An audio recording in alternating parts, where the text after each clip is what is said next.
ના MBBS ડૉક્ટરોને તેની સાથે જુનિયર ડૉક્ટરોને તે અંદાજ નહીં હોય કે જે જમવા બેઠા છે તે તેમનો અંતિમ કોળિયો હશે, કારણ કે જે સ્થળ ઉપર આ એર ઇન્ડિયાની ફ્લાઇટ ક્રેશ થઈ છે ત્યાં આગળ પહોંચ્યું છે એબીપી અસ્મિતા એક્સક્લુઝિવ દ્રશ્યો આપણે બતાવી રહ્યા છીએ। જે પણ ડૉક્ટરો અહીંયા આગળ જમી રહ્યા હતા તે લોકો અત્યારે નાસભાગ કરીને ક્યાં આગળ છે તેનો કોઈ ઠેકાણો નથી। બીજી તરફ પ્લેનનો જે હિસ્સો અહીંયા આગળ અથડાયો છે તે પણ આપણે બતાવવાનો પ્રયાસ કરી રહ્યા છીએ।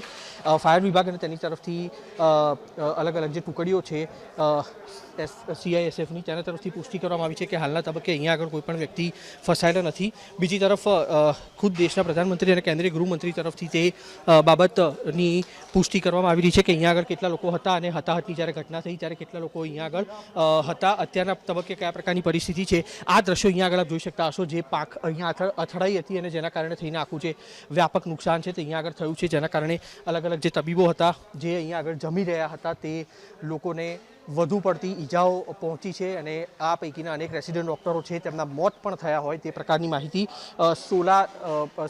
માફ કરશો અસારવા સિવિલ હોસ્પિટલ છે તેના પ્રશાસન તરફથી હાલ સામે આવી રહી છે। જો કે સત્તાવાર આંકડો છે તે મોડી સાંજ સુધીમાં સામે આવી શકે તે પ્રકારની સ્થિતિ છે। હાલના તબક્કે જે ઈજાગ્રસ્તો છે તેમને તાત્કાલિક ધોરણે સારવાર આપવાની કવાયત શરૂ કરાઈ છે।